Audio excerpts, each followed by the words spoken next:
नमस्कार, grand news की खबरों में आपका स्वागत है। मैं हूं रंजना।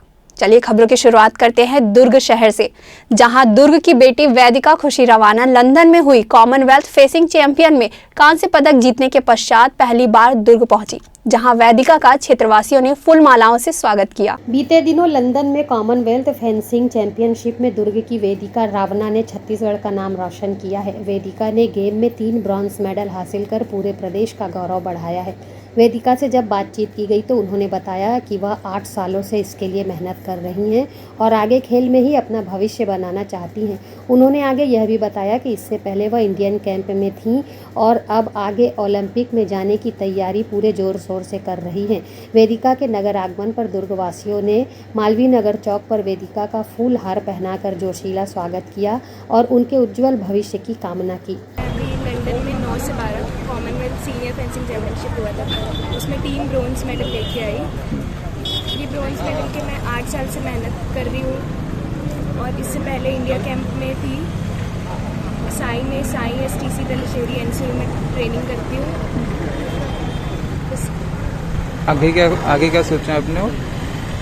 आगे के ओलंपिक के प्लान से वही ट्रेनिंग कंटिन्यू करना है और मेहनत करके ओलंपिक तक पहुँचना है। ग्रैंड न्यूज़ के लिए दुर्ग से वीना दुबे की रिपोर्ट। 30 करोड़ की लागत से शिवनाथ नदी पर बना पुल महज 4 सालों में ही खराब हो गया। पुल पर 2 बड़े गड्ढे होने की वजह से मार्ग को बाधित किया गया है। वहीं बुधवार को जनप्रतिनिधियों और अधिकारियों ने पुल की स्थिति का जायजा लिया। शिवनाथ नदी पर बना नए पुल निर्माण का भ्रष्टाचार उजागर हो गया है। नया पुल न तो शिवनाथ में आई बाढ़ में डूबा, न यहाँ कोई और आफत आई, लेकिन कल रात पुल पर 2 बड़े बड़े गड्ढे हो गए। आपको बता दें कि 2018 में पुल का निर्माण पूरा होने के महज 4 साल बाद ही शिवनाथ का नया पुल टूटने लगा है और दोनों ही गड्ढे काफी बड़े साइज के हैं, जिससे बीती रात पुल का हिस्सा टूटकर नीचे गिर गया। इसके बाद यहाँ आवागमन को रोक दिया गया है। सुबह विधायक सहित अधिकारी पुल की खबर लेने पहुंचे और पूरे पुल का जायजा लिया। वह PWD ब्रिज के अफसरों को तत्काल मरम्मत करने के निर्देश दिए गए। ग्रैंड न्यूज़ के लिए दुर्ग से वीना दुबे की रिपोर्ट। शिवनाथ नदी में आई बाढ़ के चलते नदी के किनारे रहने वाले परिवार बेघर हो गए हैं, जिन्हें नगर निगम द्वारा दुर्ग के सामुदायिक भवन में ठहराया गया है, जहां उनके खाने पीने की व्यवस्था निगम द्वारा लगातार की जा रही है। शिवनाथ नदी ने इस बार विकराल रूप धारण किया है और बांधों से छोड़े गए पानी के कारण नदी में बाढ़ की स्थिति बन गई है, जिसके कारण कई गांव बाढ़ की चपेट में आ गए हैं। इसी के तहत नदी के किनारे रहने वाले कई परिवार बाढ़ की चपेट में आने से बेघर हो गए हैं, जिन्हें नगर निगम के द्वारा दुर्ग के सामुदायिक भवन में सुरक्षित ठहराया गया है और निरंतर पीड़ित परिवारों के खाने पीने की व्यवस्था, साथ ही दवाइयों और कपड़ों की व्यवस्था भी की जा रही है। बाढ़ पीड़ित लोगों से उनका हालचाल जानने आज दुर्ग महापौर धीरज बाकलीवाल सामुदायिक भवन पहुंचे। वह पीड़ितों को अपने हाथ से भोजन वितरित किया और उन्हें आश्वासन दिया कि जब तक ऐसी स्थिति है नगर निगम पीड़ितों के साथ है। ग्रैंड न्यूज़ के लिए दुर्ग से वीना दुबे की रिपोर्ट। जिले में अपराधियों के हौसले इतने बुलंद हो रहे हैं कि रेप व जान से मारने की धमकी दे रहे हैं। ऐसा ही मामला सामने आया है। दिन दहाड़े घर में घुसकर नाबालिग किशोरी से रेप करने के बाद आरोपी ने पीड़िता व उनके परिवारों को जान से मारने की धमकी दी। परिवार वाले आरोपी से इतना डर गए कि उन्होंने थाने में शिकायत दर्ज नहीं कराई। इस घटना से नाबालिग ने आत्महत्या करने की कोशिश की, जिसके बाद माता पिता ने हिम्मत करके शिकायत दर्ज कराई। वहीं पुलिस ने फौरन कार्यवाही करते हुए आरोपी को गिरफ्तार किया। आरोपियों के हौसले इतने बुलंद है कि रेप व जान से मारने की धमकी दी जा रही है। एक ऐसा ही मामला भिलाई नगर थाना क्षेत्र में आया है। नाबालिग से रेप का यह मामला 11 जुलाई का है। बताया जा रहा है कि नाबालिग घर पर अकेली थी। इस दौरान सेक्टर 6 निवासी दया सागर साहू घर पहुंचा। दरवाजा खटखटाने पर नाबालिग ने दरवाजा खोला। दरवाजा खोलते ही दया सागर साहू ने नाबालिग को चाकू दिखाकर मारने की धमकी दी और उसके साथ रेप किया। रेप के बाद आरोपी दया सागर ने नाबालिग को धमकाया कि इसकी शिकायत पुलिस से की तो उसे और उसके माता पिता को जान से मार देगा। इसके बाद वह वहां से भाग गया। घटना की जानकारी होने के बाद माता पिता पुलिस के पास नहीं पहुंचे। वे इस घटना से काफी डर गए थे। घटना के बाद नाबालिग काफी डर गई थी और पुलिस में शिकायत करने की हिम्मत नहीं जुटा पा रही थी।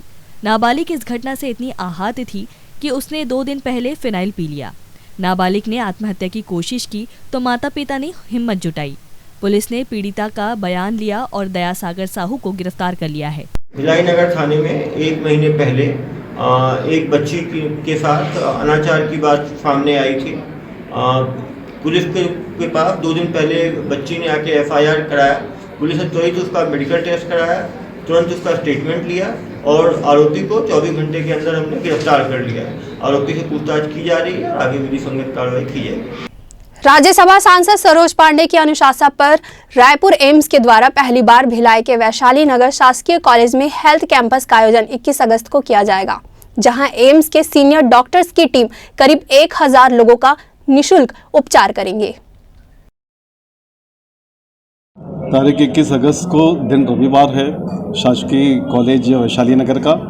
वहाँ पे एम्स के सुप्रसिद्ध डॉक्टरों के द्वारा मेगा हेल्थ चेकअप से लेकर के सारी सुविधाएं उपलब्ध कराई जा रही हैं और हमारे क्षेत्र के नागरिक इसका लाभ लें। स्वास्थ्य सेवाओं का यह प्रयास है हम लोगों का। राकेश जी, एम्स के डॉक्टर जो है पहली बार बाहर निकल कर के आ रहे हैं और एक कैंप लगा रहे हैं और इसको किसके द्वारा, डॉक्टर सरोज पांडे के द्वारा ये कैंप को ऑर्गेनाइज किया जा रहा है, तो इसके पीछे कॉन्सेप्ट क्या है सरोज पांडे? देखिए बहन सरोज जी की जिम्मेदारी चूँकि एम्स के साथ वो जुड़ी हुई हैं, तो निस्संदेह हम जब वहाँ तक के पहुँचते हैं तो प्रक्रियाओं के पालन में समय लगता है। उनका भी यह प्रयास है और हम सभी जितने भी निवासी हैं उनका ये प्रयास कि वह संस्थान यदि हमारे यहाँ तक आकर के इलाज करता है तो हमारी परेशानियाँ कम होंगी। और निस्संदेह उन्होंने हमारी बात, हमारे आग्रह को स्वीकार किया और हमारे क्षेत्र में आकर के जनता का इलाज करने के लिए उन्होंने सहमति दी। हम सब इस बात से कहीं न कहीं धन्यवाद देते हैं कि वह संस्थान ने हमारी तकलीफ़ों को माना और हमारे बीच में आकर के सेवा दे रहे हैं। ऐसा अक्सर देखा जाता है कि शिविर में ही मरीजों की जांच पड़ताल होती है, उसके बाद भूल जाते हैं, तो आगे किस तरह की प्रक्रिया रहेगी ताकि मरीज को हमेशा के लिए ऐसे शिविरों का लाभ मिले? बाद की प्रक्रियाएं भी तय की गई हैं।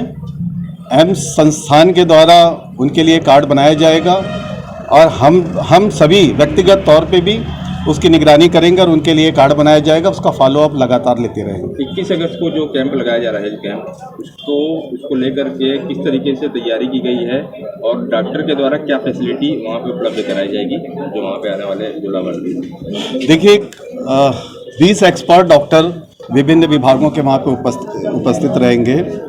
उसमें कार्डियक का केयर से लेकर के आपके न्यूरो सर्जरी तक के, न्यूरो सर्जन तक के डॉक्टर्स वहाँ पे रहेंगे और सभी के लिए अलग से वहाँ पर व्यवस्था बनाई गई है रजिस्ट्रेशन के लिए। अभी हम सभी प्रचार प्रसार में लग रहे हैं, सभी से अपील कर रहे हैं कि आप आकर के और हेल्थ कैंप का लाभ उठाएं। एक कयास ये लग रहा है कि 23 को चुनाव है, उसको लेकर के भी तो प्रोग्राम कंडक्ट नहीं किया गया। नहीं, ये तो देखिए एक सामाजिक और नैतिक दायित्व है कि जब आप जनता के बीच में रहते हैं तो जो परेशानियां दिखती हैं उसको आप सुलझाने का प्रयास करें, चाहे उसमें चिकित्सा सुविधाएं हो या जन सेवाओं से संबंधित कोई भी बातें। दुर्ग जिले के कई गांव बुरी तरह से बाढ़ की चपेट में आ गए हैं, वहीं शहर में भी बाढ़ का पानी लोगों के लिए मुसीबत बन गया है।